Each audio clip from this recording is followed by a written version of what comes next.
এই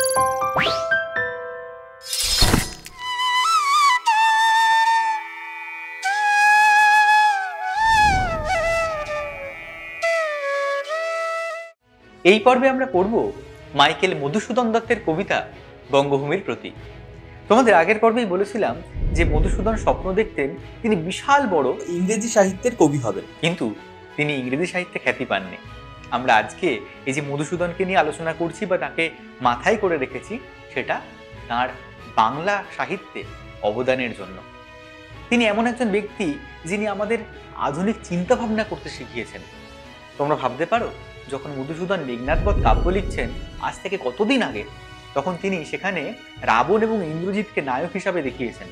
রাম কিন্তু সেখানে খুব একটা বীর নন। এই যে ভাবনাটা, এটা ভাবতে পারা খুব কঠিন কাজ। তোমরা ভাববে এখন এটা আর এমন কি, কিন্তু তখন আজ থেকে 150 বছর আগে এটা খুব একটা সহজ ছিল না। তো মধুসূদন খুব দুঃখ করতেন যে তিনি এতদিন ধরে কেন বাংলায় লেখেননি, বাংলা মাকে কেন তিনি ভালোবাসতে পারেননি। এই জন্যে তিনি যখন আবার ফ্রান্সে যাচ্ছেন, সেই সময় তিনি এই কবিতাটা লিখেছিলেন।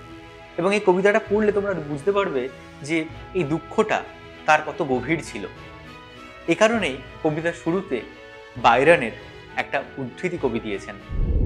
বাইরনের line, my native land good night. তো বাইরন তার নিজের দেশকে শুভরাত্রি বলছে।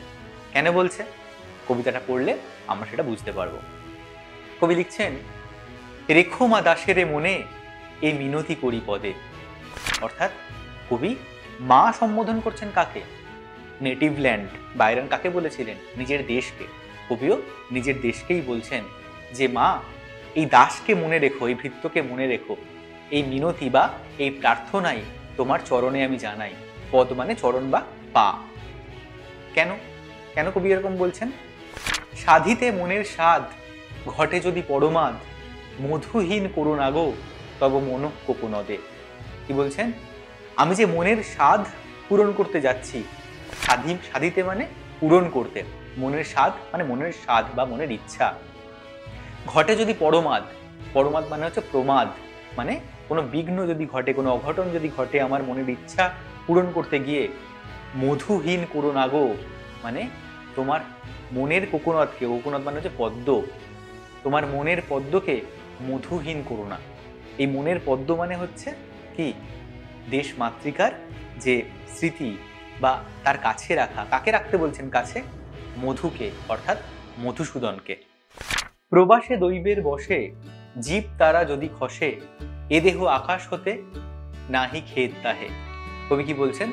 যে আমি তো প্রবাসে থাকবো, অর্থাৎ বিদেশে থাকবো, সেখানে যদি দৈবের বসে মানে ভাগ্য দোষে জীব তারা যদি খসে, এ দেহ আকাশ হতে, অর্থাৎ আমার দেহের আকাশ হতে যদি জীবনের তারা বা জীবন খসে যায়, অর্থাৎ আমার মৃত্যু হয়, নাহি খেদ তাহে, তাতে কোনো খেদ নেই।